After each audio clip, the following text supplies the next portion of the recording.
Shalom jemaat Tuhan yang dikasihi Tuhan. Saya percaya walau dimanapun Anda berada pada saat ini, kasih Tuhan menyertai Anda. Haleluya.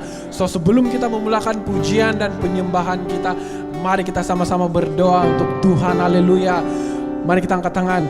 Tuhan, terima kasih Tuhan karena Engkau selalu menyertai kami Tuhan. Tuhan, kami percaya Tuhan setiap firman-Mu Tuhan, setiap perkara-perkara yang Engkau ingin lakukan di dalam kehidupan kami Tuhan. Dan biarlah kami menghadap, memproklaim ataupun meresponi panggilan-Mu itu Tuhan. Kami percaya Tuhan pada hari ini Tuhan, setiap penyembahan kami, pujian kami Tuhan, untuk memaniskan pendengaran-Mu Tuhan. Dan kami percaya Tuhan Engkau sentiasa bersama-sama Tuhan. Haleluya Tuhan.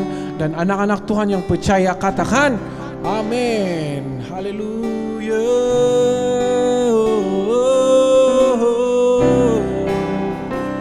Ku mau menyembah-Mu Tuhan.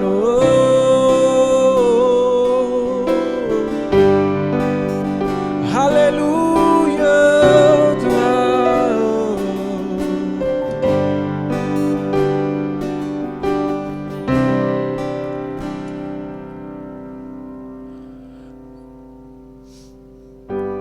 Ku menyembah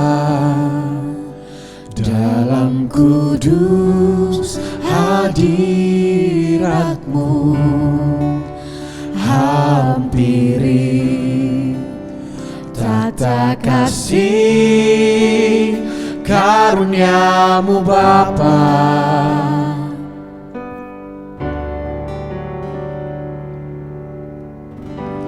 Kekuatanku hanya dalam hadirat-Mu, Yesusku. Hanya Kaulah segalanya. Ku yakin Kau hadir di sini. Ku rasakan kuasa yang tak terbatas. Ku yakin Kau nyata di sini. Kemenangan terjadi di sini. Haleluya.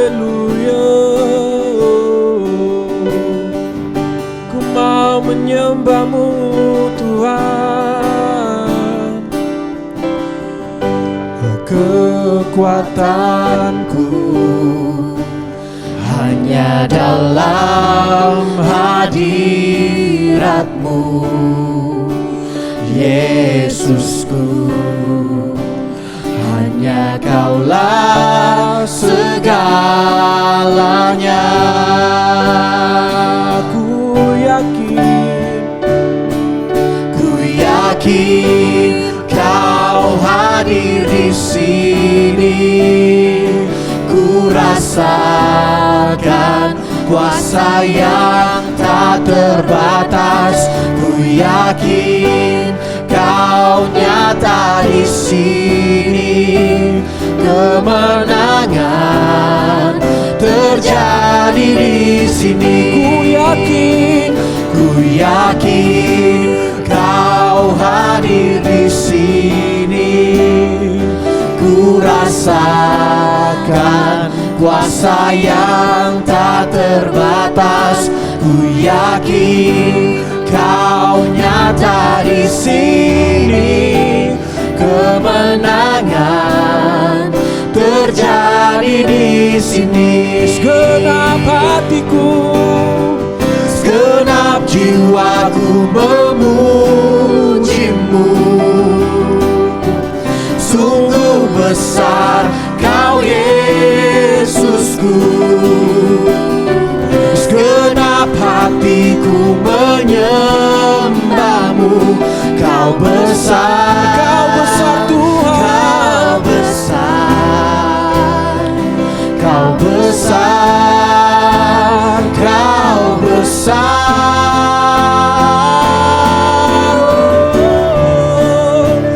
Ku yakin Kau hadir di sini. Ku rasakan kuasa yang tak terbatas.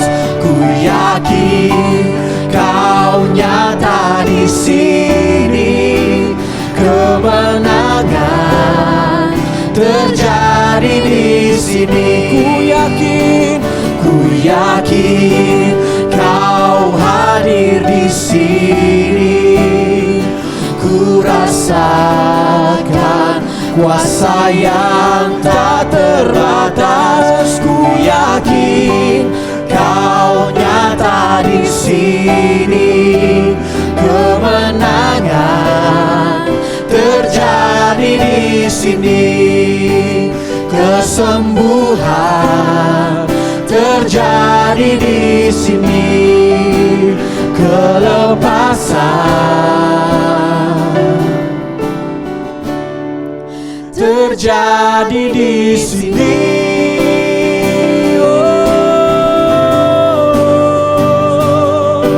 We want to worship You, Lord. Kemenangan terjadi di tempat ini, Tuhan. Di rumah kami, Tuhan. Di tempat kerja kami, Tuhan. Di sekolah kami, Tuhan. Akan ada kemenangan, Tuhan. Oh, haleluya, haleluya, Tuhan. Oh, we worship You, Lord. Ku mau menyembah-Mu, Tuhan.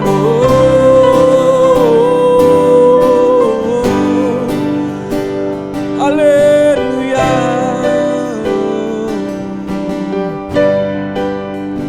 Haleluya.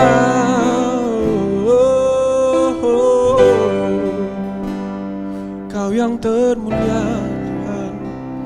Kau yang termulia. Ku ingin mengangkat wajah-Mu, Tuhan.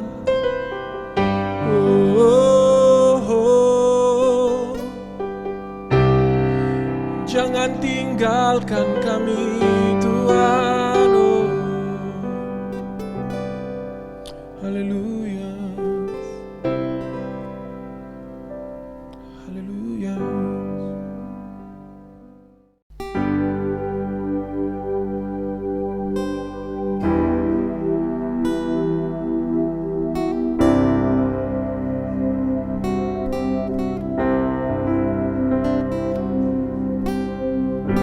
Kami percaya, Tuhan, Engkau menyertai kami, Tuhan.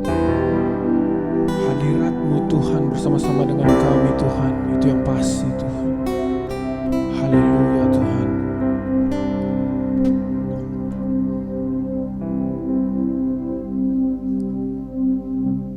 Bapa, Engkau mengenalku lebih dari siapapun. Engkau tahu ceritaku dan isi hatiku. Tak peduli masa lalu, Engkau tetap memilihku.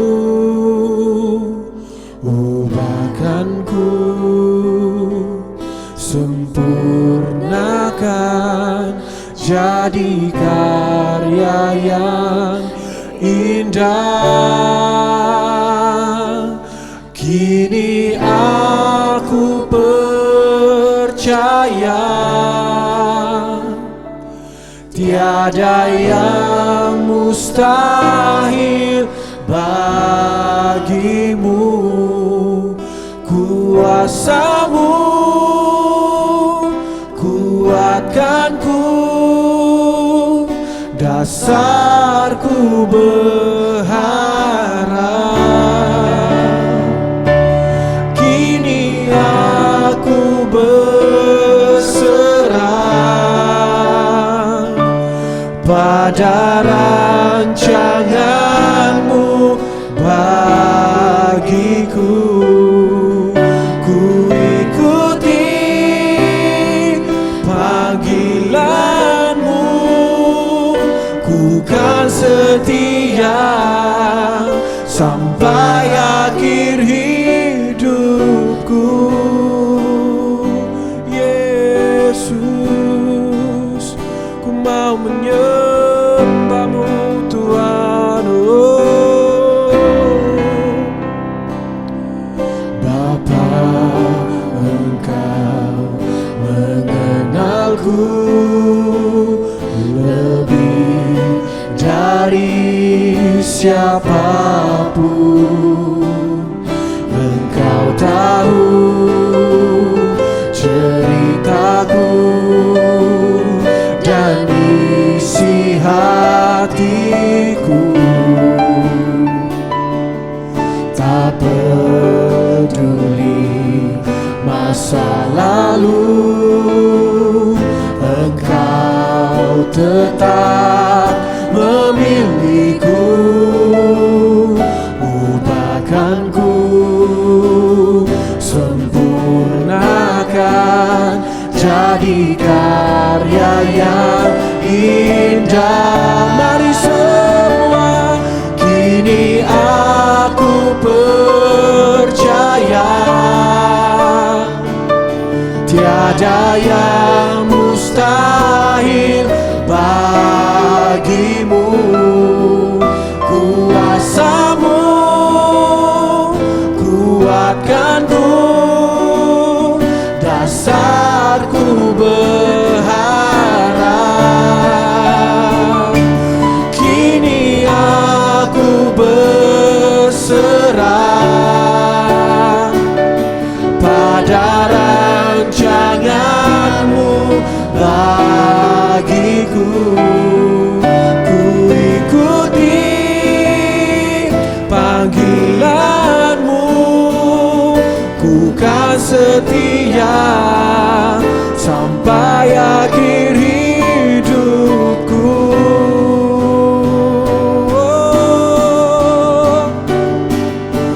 Kini aku percaya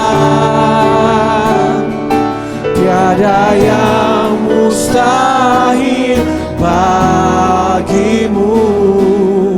Kuasa-Mu kuatkanku, dasarku berharap.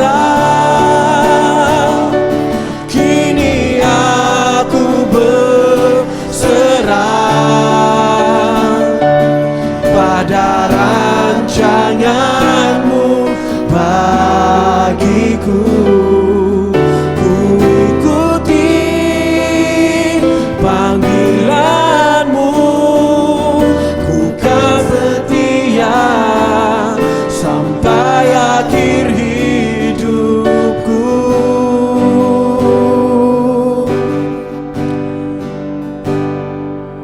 Ku kan setia sampai akhir hidupku.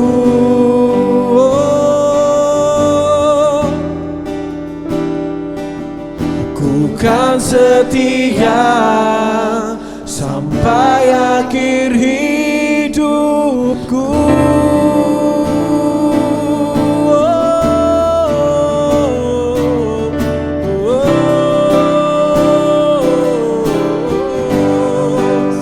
Mau menyembah-Mu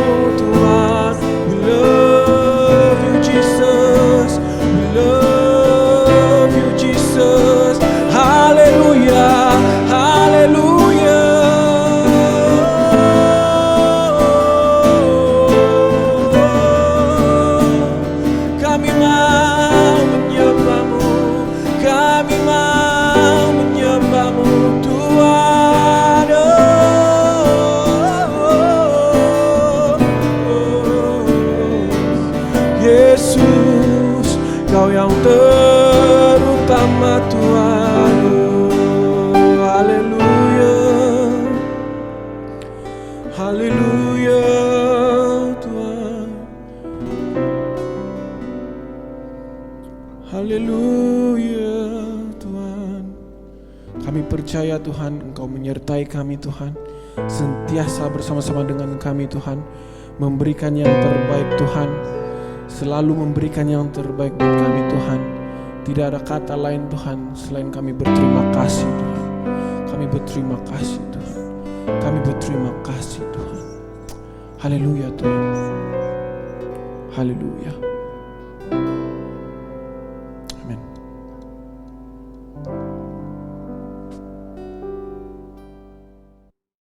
Shalom jemaat Tuhan yang dikasihi dalam kasih Kristus. Saya percaya walau dimanapun Anda berada pada saat ini, kasih Tuhan menyertai Anda. Sebelum kita memulakan sharing firman pada hari ini, mari saya bawa Anda di dalam doa. Mari kita berdoa.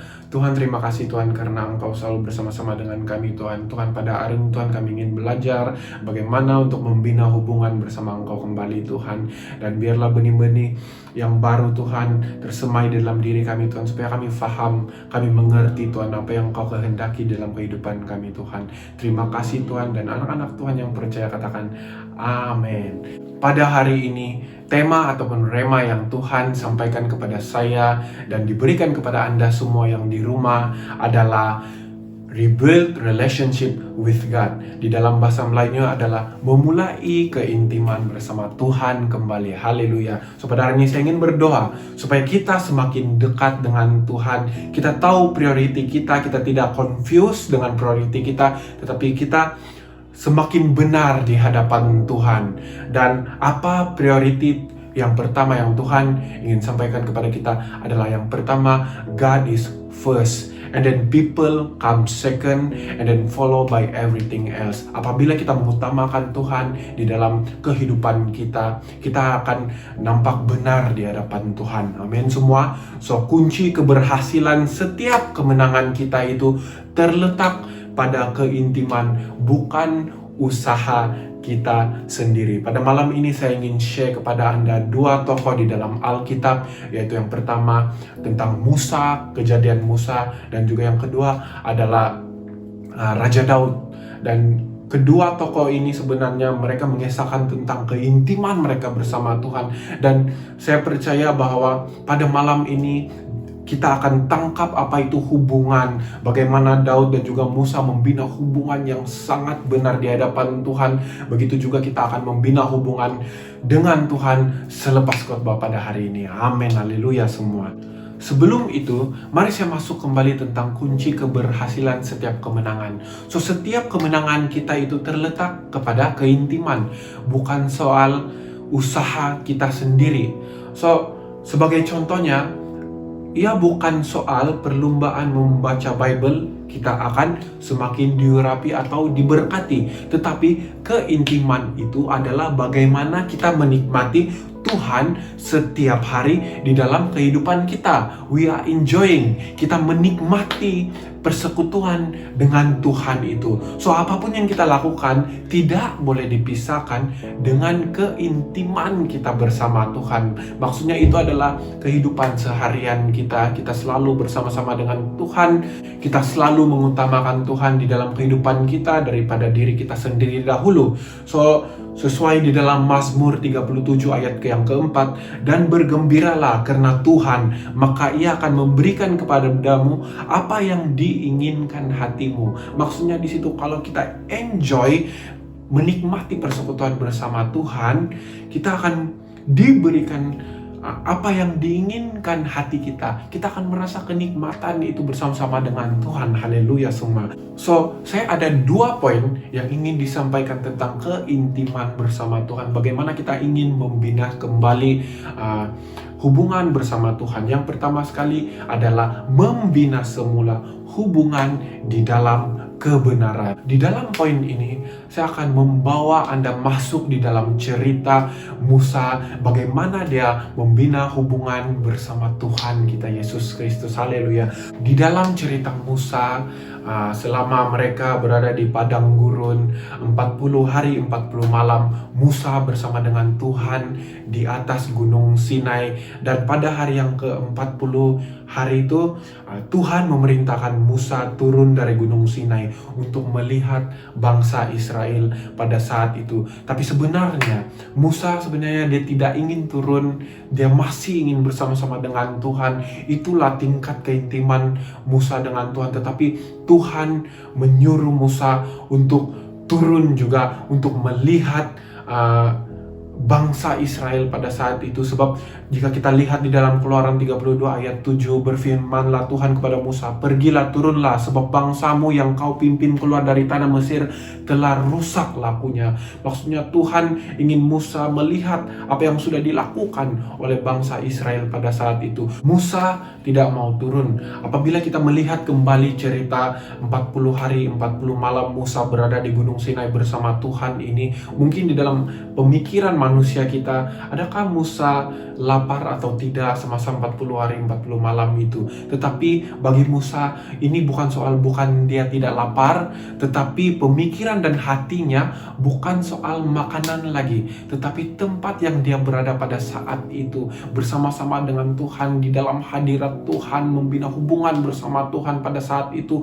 So, apa yang kita boleh lihat di dalam cerita ini adalah keintiman Musa itu adalah seperti keintiman tahap dewa. Wow, haleluya. So, inilah sebenarnya keintiman yang Tuhan inginkan bersama-sama dengan kita pada generasi zaman sekarang ini. So, apa yang boleh kita lihat di sana adalah Musa sangat mencintai Tuhan pada saat itu, sampai dia tidak terfikir pun untuk kembali ke bawah, tetapi dia mau still stay bersama Tuhan di atas gunung Sinai itu. Tetapi Tuhan berfirman kepada dia untuk turun untuk melihat bangsa Israel pada saat itu. Seorang yang cinta Tuhan akan tahan godaan seperti Musa. Dia tidak pikir tentang makanan-makanan. Dan kalau kita pada zaman sekarang ini, kalau kita mengambil puasa, apabila kita melihat makanan, kita akan merasakan godaan yang membuatkan kita rasa macam mau makan. Tetapi kalau kita betul-betul cinta Tuhan, saya percaya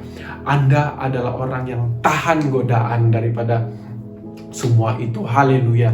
Dan orang yang cinta Tuhan ini adalah orang yang tidak mengeluh di dalam pencobaan. Apabila dia terkena cobaan ataupun dia mendapat cobaan daripada iblis itu, dia sentiasa kuat, dia sentiasa melihat ke hadapan, dia tidak menoleh ke belakang dan terus berjalan bersama Tuhan.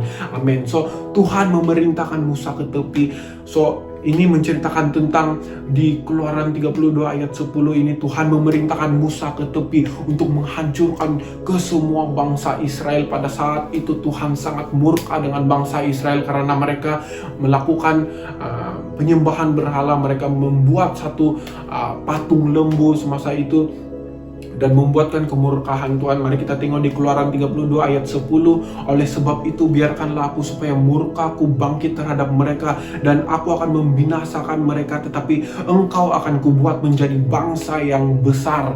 Apabila kita melihat ayat firman Tuhan ini, kita betul-betul dapat melihat bahwa Tuhan sangat marah dengan bangsa Israel pada saat itu. So, kenapa Tuhan sangat yakin dengan Musa? Apabila kita melihat di ayat yang ke-10 ini, aku akan membinasakan mereka, tetapi engkau akan kubuat menjadi bangsa yang besar. Maksudnya di sana, walaupun Tuhan mau membunuh bangsa Israel yang berada di padang gurun tersebut, tetapi dia masih mempercayai Musa dan dia masih ingin membina sebuah bangsa yang besar bersama-sama dengan Musa. Kenapa Tuhan sangat yakin dengan Musa pada saat itu? Sebab Tuhan yang sudah memilih Musa pada saat itu. Dialah yang berjalan dengan Tuhan sebelum mereka yang lain berjalan di atas daratan, sedangkan mereka berjalan di tengah lautan. Ini mengisahkan tentang laut yang dibelah oleh Musa itu. So, Tuhan tahu karena keintiman seseorang yang bertemu dengan dia di semak belukar itu. Tuhan betul-betul mengenal Musa. Dia tahu keintiman, dia tahu hubungannya bersama Musa. Pasal itulah dia mempercayai Musa pada saat itu. Dia juga yang melepaskan di dalam nama Tuhan pada saat itu 10 tulah dan jutaan orang-orang Israel keluar dari tanah perbudakan pada saat itu. Dan itu hanya disebabkan hanya dengan satu keintiman, yaitu Musa, keintiman Musa bersama Tuhan. Haleluya. So, apa yang kita boleh lihat di sini? Tuhan mau mencari orang yang intim bersama dengan dia seperti Musa, membina keintiman yang benar di hadapan Tuhan, yang Tuhan boleh percayakan untuk menggapai semua bangsa-bangsa yang di luar sana, orang-orang yang tidak mengenal Tuhan. Dan Tuhan menginginkan orang-orang yang intim seperti Musa ini. Apa yang kita lihat di sini, Tuhan berkata dia boleh membangun kembali dengan Musa. Wow, kita boleh lihat pada saat itu keintiman Musa dengan Tuhan itu sangat luar biasa. Dan kita harus mencontohi bagaimana Musa membina keintiman bersama dengan Tuhan, sehingga kan Tuhan mempercayainya bangsa, berjuta-juta bangsa keluar daripada tanah perbudakan, yaitu di tanah Mesir pada saat itu. Dan mari kita lihat apa yang dikatakan oleh Musa.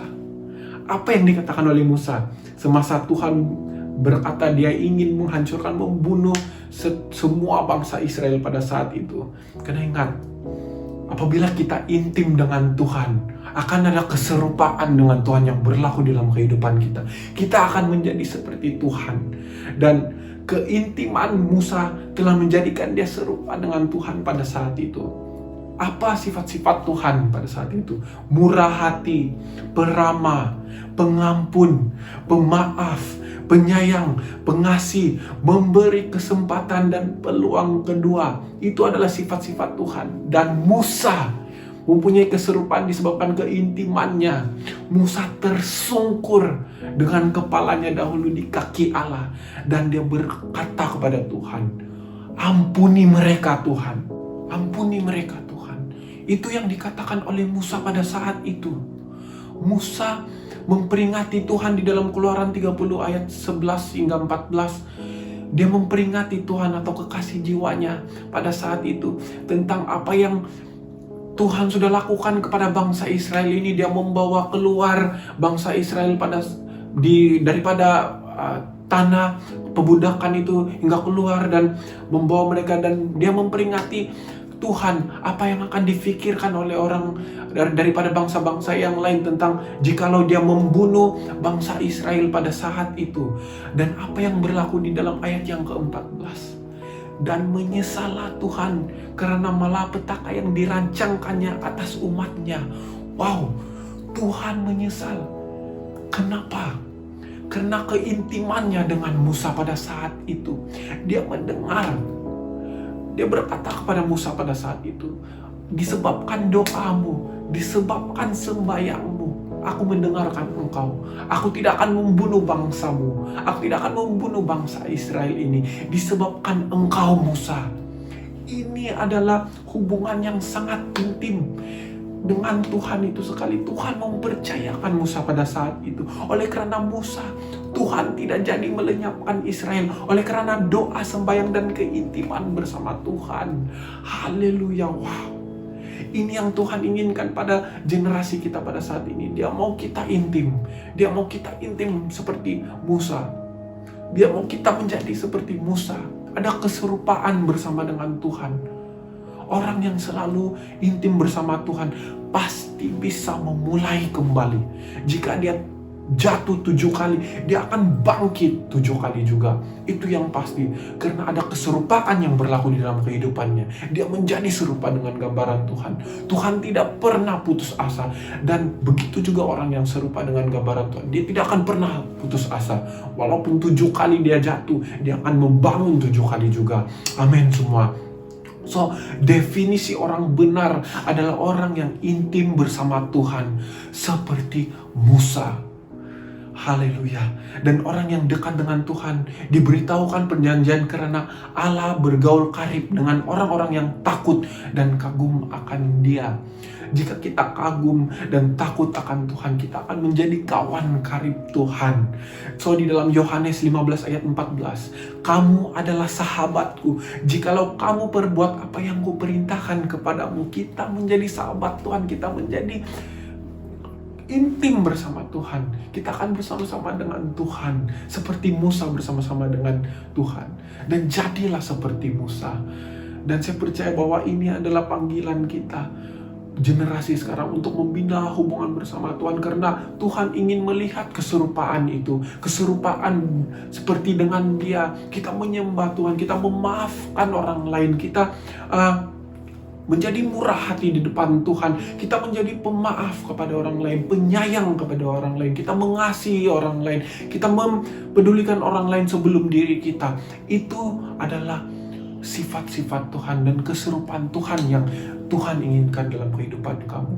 So generasi sekarang, bertaubatlah dan lihatlah Tuhan kembali. Karena Tuhan ingin membina hubungan bersama engkau seperti Dia membina hubungan dengan Musa di padang gurun itu. Amin, haleluya. Poin kedua saya pada hari ini adalah membina semula hubungan melalui penyembahan. Apabila kita mendengar perkataan penyembahan ini, kita mengetahui atau kita terimajinasi raut wajah Daud. Karena kalau kita melihat di dalam firman Tuhan, Daudlah yang membina Mazmur. Dan kalau kita melihat cerita-cerita Daud di dalam firman Tuhan, itu adalah dia mengisahkan tentang penyembahan Daud daripada awal sebelum dia menjadi seorang raja, sehinggalah dia menjadi raja, dan sampai akhir hidupnya dia mengutamakan penyembahan di dalam kehidupannya. Haleluya. So pada hari ini saya ingin bertanya kepada Anda semua, kenapa penyembahan? Kenapa penyembahan ini adalah satu dasar untuk membina semula hubungan dengan Tuhan? Sebab salah satu ciri-ciri dewasa rohani adalah penyembahan. So, arti kata lain, penyembahan itu adalah hubungan, intimacy. Apabila kita membuat penyembahan, sebenarnya kita membina hubungan bersama Tuhan di dalam penyembahan kita. Kita merasakan hati Tuhan, kita merasakan sifat Tuhan, kita merasakan feeling Tuhan itu sendiri apabila kita membuat penyembahan. Dan kenapa kita perlu menyembah? Itu adalah supaya kita connect with God. Kita berhubung dengan Tuhan. So, semua makhluk di dunia ini sebenarnya perlu energi. Contoh, haiwan, tumbuhan, manusia, kita memerlukan energi. Dan juga sebenarnya iblis pun memerlukan energi. Tetapi Tuhan, Dia tidak perlu energi. Karena Dia adalah sumber kita. Amin. Karena itulah kita memerlukan Tuhan di dalam kehidupan kita. Karena Dia sumber energi kita. Kalau kita tidak hidup di dalam Tuhan, kita seperti anak-anak yang tidak mempunyai ibu bapa seperti itu. Kita tidak ada energi. Apabila kita mempunyai pencobaan ataupun masalah-masalah yang tidak dapat kita kawal ataupun tidak dapat kita atasi, kita jatuh jika kita tidak hidup di dalam Tuhan. Tetapi kalau kita hidup di dalam Tuhan, kita akan mendapat energi itu, kita akan mendapat sumber itu melalui Tuhan itu sendiri. Amin semua. So, kita selalu mengatakan kita orang yang rohani. Tetapi semasa meeting tidak memperolehi ide. Kenapa perkara itu berlaku? Asal meeting kita seperti confused, kita blur, kita tidak tahu apa yang kita ingin sampaikan, seperti kita kosong di dalam meeting itu. Kenapa itu perkara boleh berlaku? Karena kita tidak mempunyai connection bersama Tuhan Bapa kita.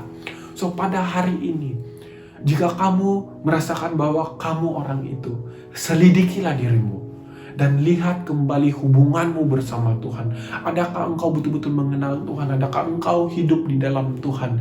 Jika engkau betul-betul hidup di dalam Tuhan, pasti engkau mempunyai ide-ide yang bernas daripada Tuhan sendiri melalui firman-Nya. Dan energi Tuhan itu ada di dalam kita dan kita automatically akan connect bersama Tuhan. Amin.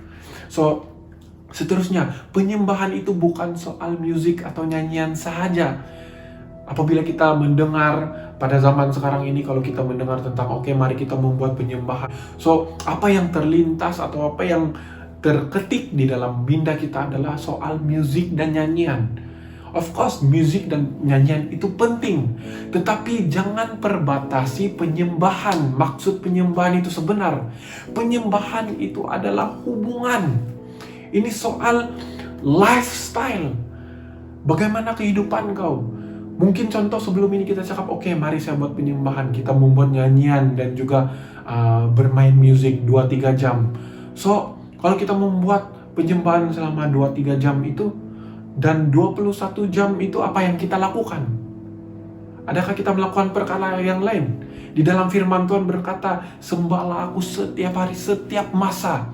Dan kita harus menyembah Tuhan setiap masa, 24 jam. Tidak ada kata tidak di dalam 24 jam itu, kita kena menyembah. So, apa maksud penyembahan di dalam arti keseluruhannya? Yaitu lifestyle kita.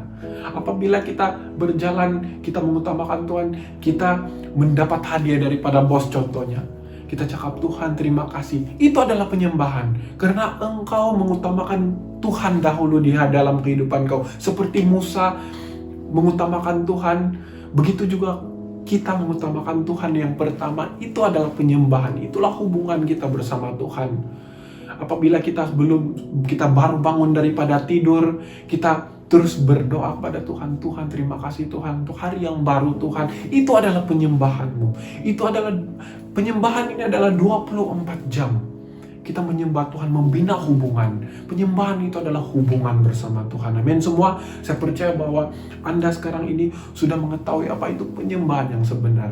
Ya, memang kita perlu menyembah Tuhan melalui musik dan juga nyanyian. Tetapi jangan perbatasi kata penyembahan itu di dalam Tuhan. Tetapi kita berpikir secara luas dan memahami bersama-sama apa itu penyembahan. Penyembahan itu adalah hubungan kita seharian bersama Tuhan.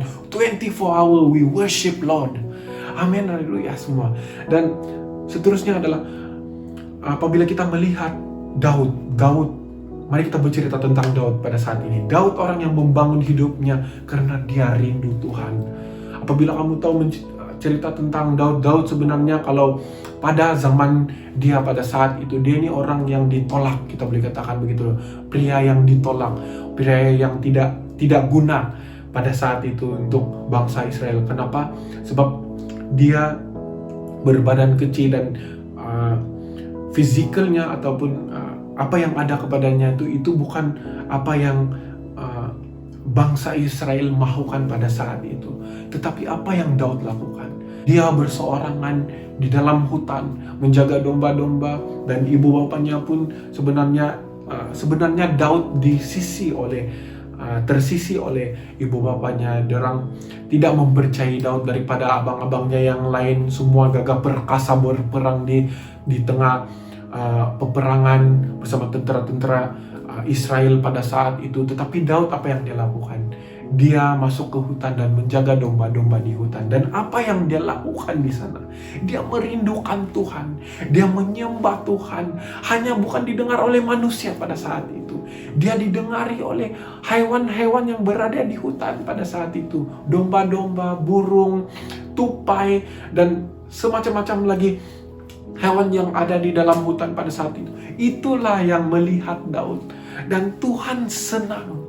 Sebab Daud pada saat itu dia betul-betul memberikan penyembahan yang khas untuk Tuhan pada saat itu. Dan dia betul-betul merindukan Tuhan. Dia betul-betul ingin mengetahui bagaimana Tuhan itu sebenarnya pada saat itu. Setiap hari dia bernyanyi untuk Tuhan. Dan apabila kita melihat di dalam firman Tuhan juga, kita boleh melihat bahwa Daud membunuh singa. Kalau pada zaman sekarang, kalau kita melihat singa atau buaya sajalah. Kalau kita melihat buaya, kita lari. Sebab kenapa? Sebab kita tahu buaya itu bahaya. Tetapi Daud dengan kuasa Tuhan pada saat itu, dia diberikan kuasa daripada Tuhan pada saat itu. Dia membunuh singa dengan apa? Kuasa apa? Kuasa penyembahan. Hubungan yang dia buat dengan Tuhan pada saat itu. Wow, sungguh dahsyat Daud ya. So, seterusnya, apabila saya melihat Mazmur-Mazmur Daud yang berada di dalam Alkitab kita, yaitu di dalam kitab Mazmur, Saya kadang-kadang berpikir bagaimana perkataan-perkataan yang disampaikan daripada Mazmur ini boleh dikeluarkan daripada mulut Daud itu sendiri. Dan saya betul-betul percaya melalui keintiman dia dengan Tuhan, dia kenal Tuhan dia siapa. Disebabkan perkara itu, Daud boleh mengeluarkan kata-kata yang indah ini dari diri dia sendiri, dan itulah yang menyenangkan hati Tuhan sebenarnya. Dan kalau kamu semua sudah membaca di dalam cerita-cerita Daud di dalam 1 Samuel dan juga 2 Samuel, sebenarnya Daud menyenangkan hati Tuhan selama 33 tahun. Wow.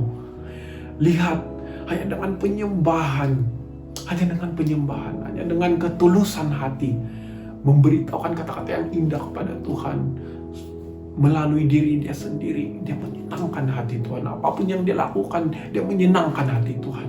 Ini yang Tuhan inginkan pada zaman sekarang ini, supaya kita membina hubungan juga seperti Daud dan juga Musa. Daud menyembah Tuhan dengan membina hubungan dengan Tuhan. Itu yang Tuhan inginkan daripada generasi kita, generasi-generasi yang muda ini. Dan saya percaya bahwa apabila kita melihat di dalam Mazmur 13 ayat 1, untuk pemimpin biduan Mazmur Daud, berapa lama lagi Tuhan kau lupakan aku terus menerus? Berapa lama lagi kau sembunyikan wajahmu terhadap aku? Kalau kita lihat di dalam Mazmur 13 ini sampai habis, saya berpikir bagaimana seorang Daud boleh berkata-kata begini dengan Tuhan. Dia berani berkata seperti ini di dalam Mazmur 13 ini dengan Tuhan, disebabkan keintimannya. Apabila kita intim dengan Tuhan, kita faham apa perasaan Tuhan itu. Kita sudah seperti yang saya katakan tadi, Yohanes 14 ayat 13, yaitu kita menjadi sahabat Tuhan.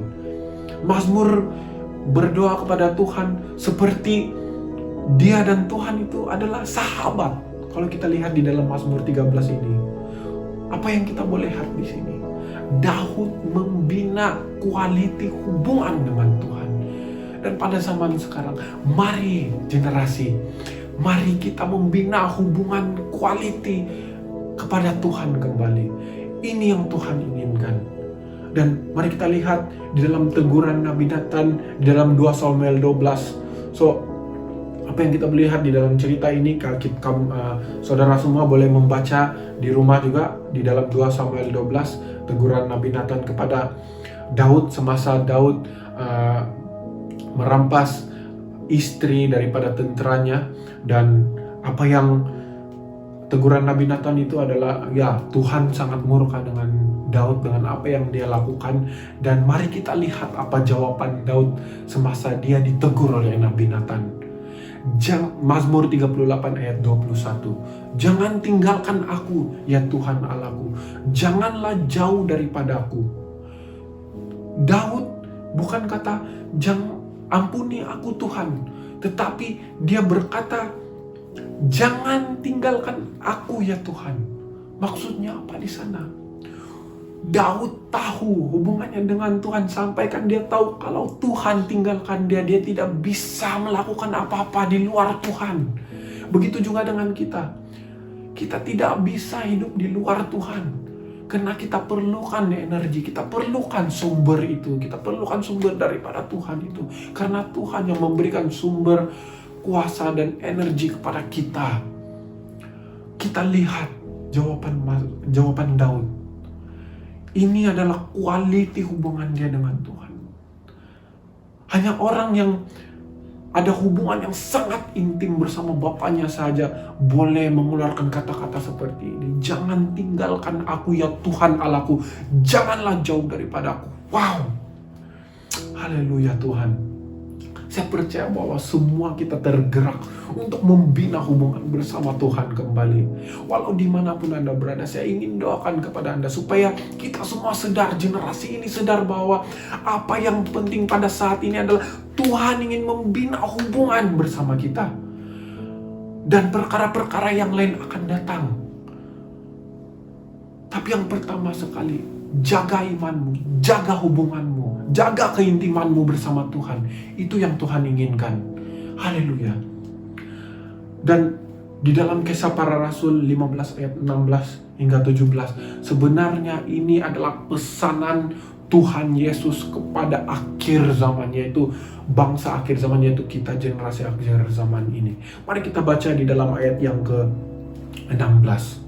Kemudian aku akan kembali dan membangunkan kembali pondok Daud yang telah roboh, dan reruntuhannya akan kubangun kembali dan akan kuteguhkan. Ayat yang ke-16 ini, dulu saya berpikir bahwa pondok Daud ini soal musik, soal nyanyian, soal perkara-perkara yang muda-muda ya. Dahulu saya berpikir bahwa ya Tuhan mengatakan tentang generasi-generasi yang bermain musik dan mempunyai suara-suara yang indah, dan itu adalah panggilan pondok Daud. Tapi sebenarnya setelah saya berpuasa, saya bertanya kepada Tuhan selalu, apa yang Engkau inginkan daripada generasi kami ini Tuhan. Rema yang saya dapat daripada ayat yang ke-16 ini, daripada Kisah Para Rasul 15 ini adalah pondok Daud itu adalah hubungan dengan Tuhan. Kenapa bukan Tuhan bilang di dalam Kisah Para Rasul ini pondok Fadan, pondok Masliana, pondok Cherry, dan banyak lagi tokoh-tokoh lain di firman Tuhan itu. Pondok, Tuhan boleh gunakan nama mereka untuk membina semula kembali pondok itu pada zaman akhir zaman. Tetapi kenapa pondok Daud? Sebab di dalam pondok Daud Tuhan melihat hubungan yang benar di hadapan Tuhan. Itu yang Tuhan inginkan di dalam kehidupan generasi kita pada saat ini. Ini adalah panggilan generasi akhir zaman, dan ini adalah nubuatan Tuhan. Di dalam Kisah Para Rasul 15 ayat 16 ini, Tuhan mau hubungan bersama kita. Hubungan seperti Dia membina hubungan dengan Musa, Dia membina hubungan dengan Daud. Dan ini yang Tuhan inginkan dengan generasi kita pada saat ini, untuk membina semula hubungan dengan Tuhan. Haleluya.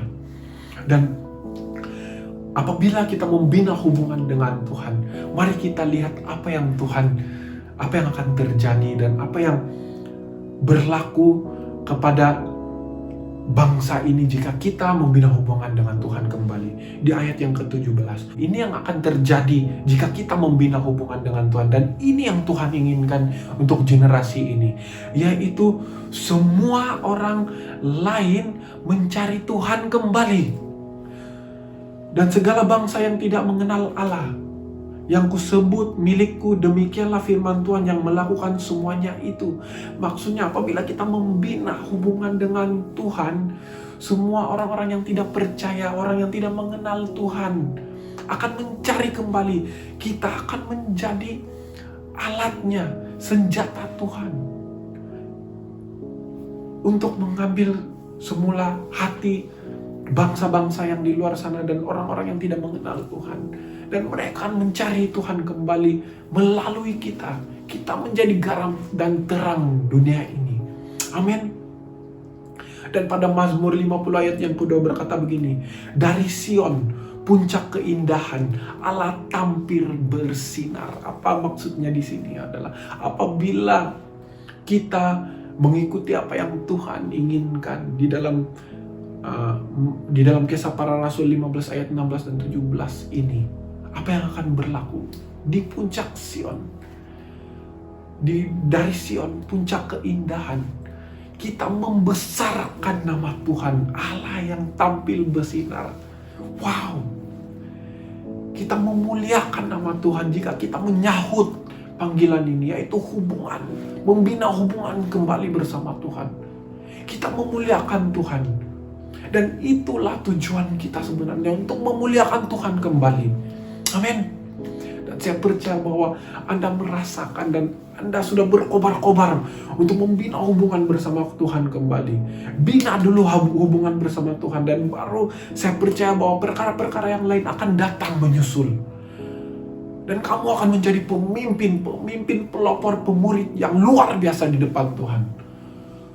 Mulakan dengan membina hubungan bersama dengan Tuhan. Haleluya. Di dalam Mazmur 34 ayat yang ke-8, apa yang Tuhan janjikan kepada kita? Kecaplah dan lihatlah betapa baiknya Tuhan itu. Berbahagialah orang yang berlindung padanya. Wow. Apabila kita membina hubungan bersama Tuhan, kita berlindung di hadapan Tuhan.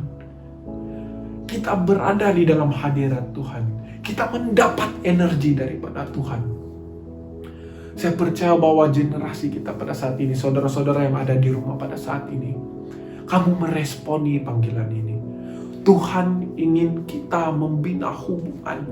Kita melihat kembali kasih yang pertama itu. Jangan biarkan kita gagal, jangan biarkan kita lost lagi. Kembalilah, binalah hubungan. Tuhan rindu. Tuhan rindu dengan kita. Ini yang Tuhan ingin sampaikan kepada saya dan untuk berikan kepada kamu, share kepada kamu semua di rumah sana. Saya percaya bahwa setiap generasi pada hari ini, saya doakan kamu semua supaya kamu meresponi kembali panggilan Tuhan itu. Dengan membina hubungan dahulu dengan Tuhan. Haleluya. Saya percaya bahwa generasi kita ini adalah generasi yang kuat. Daripada kesimpulan yang saya boleh berikan kepada Anda semua melalui 2 poin ini, melalui kisah 2 tokoh Alkitab ini, kita dapat melihat bahwa membina hubungan bersama Tuhan itu sangat penting buat kita, yaitu generasi-generasi akhir zaman ini. Karena Tuhan kita rindu. Dia rindu untuk membina hubungan bersama kita, anak-anaknya. Dia ingin memeluk kita kembali. Walaupun kita kadang-kadang tidak melihat Tuhan, tetapi Tuhan sentiasa di belakang melihat kita. Dia menunggu kita menoleh ke belakang. Gambarkan itu. Tuhan menunggumu. Kembalilah. Binalah hubungan dengan Bapamu yang di surga. Kita bukan anak-anak yang gampang, tetapi kita anak-anak Tuhan. Anak Tuhan yang diurapi. Anak-anak raja. Haleluya. Dan pada hari ini, saya mengakhiri sharing saya pada hari ini dengan ingin mendoakan kamu semua yang berada di rumah pada saat ini. Saya percaya bahwa Anda meresponi, Anda sudah faham bagaimana untuk membina hubungan bersama Tuhan kembali. Dan pada hari ini, mari Anda letak dada Anda, letak tangan Anda di dada dan juga angkat tangan di atas. Kita meresponi panggilan Tuhan kembali. Kita membina hubungan bersama dengan Tuhan kembali. Mari saya doakan, saya lepaskan firman, setiap firman-firman yang saya sampaikan tadi kepada hidup Anda. Supaya kita menjadi pelopor. Kita akan menjadi garam dan terang dunia dan orang melihat. Kita meresponi panggilan di dalam Kisah Para Rasul 15 ayat 16 dan 17 ini. Pondok Daud yaitu hubungan. Membina semula hubungan. Seperti Daud membina hubungan, seperti Musa membina hubungan, begitu juga kita membina hubungan bersama Tuhan. Dan mari kita angkat tangan di atas. Untuk Tuhan, mari kita berdoa. Allah bersyukur Tuhan, terima kasih Tuhan karena Engkau bersama-sama dengan kami Tuhan. Engkau tidak pernah meninggalkan kami Tuhan. Tuhan, pada hari ini Tuhan, benih yang Engkau ingin terapkan di dalam setiap anak-anak muda ya Tuhan, setiap generasi pada zaman sekarang ini Tuhan, untuk melihat kembali Tuhan, melihat kembali apa yang Engkau inginkan di dalam kehidupan mereka ya Tuhan. Seperti Musa yang membina hubungan dengan benar di hadapan Engkau sehingga kan Engkau mempercayai dia Tuhan, dan Engkau ingin membina bangsa yang besar bersama-sama dengan Musa ya Tuhan. Begitu juga Engkau akan memberikan hubungan kepada generasi kami sekarang ini Tuhan. Begitu juga apabila Engkau ingin membangun, apabila Engkau membangun hubungan dengan Daud ya Tuhan, begitu juga Engkau ingin kami membina hubungan kembali dengan Engkau Tuhan. Tuhan, pada hari ini kami meresponi Tuhan panggilan-Mu itu Tuhan. Kami meresponi dan kami ingin membina semula hubungan bersama Engkau kembali Tuhan. Dan kami percaya Tuhan, Engkau menyertai kami Tuhan, Engkau menguatkan kami Tuhan. Kami tidak bisa Tuhan hidup di luar sumber-Mu Tuhan, tetapi kami boleh hidup di dalam sumber-Mu itu yang pasti Tuhan. Dan pada saat ini Tuhan, setiap firman yang saya baru sampaikan tadi Tuhan, kami deklarasikan Tuhan. Kami percaya ada penerobosan yang berlaku di dalam hati setiap yang melihat di dalam live stream ini pada saat ini Tuhan. Saya percaya Tuhan, Kau sentiasa bersama-sama memberikan yang terbaik buat generasi kami Tuhan. Pimpin kami, ajar kami Tuhan. Karena kami haus akan Engkau, itu yang pasti. Terima kasih Tuhan, terima kasih Tuhan. Anak-anak Tuhan yang percaya katakan amin. Dengan segenap hati, dengan segenap jiwa, ku menanti di hadirat-Mu. Oh, lebih dalam lagi ku rindu Kau Tuhan, lebih dari segala yang ada. Oh, lebih dalam lagi ku cinta Kau Yesus, ku mengasihimu.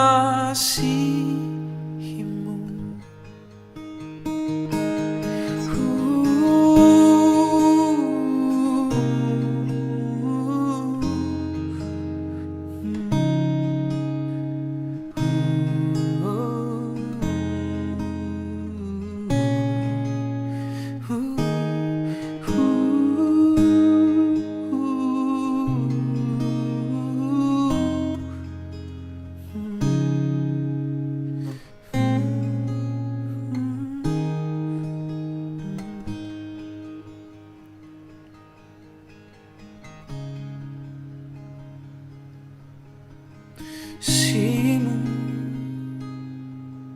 Tuhan,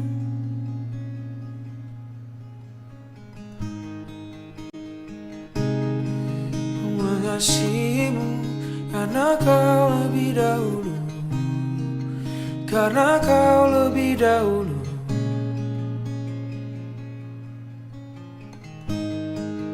memperhatikan hidupku, selalu berada dekatku, tak pernah Engkau menjauh.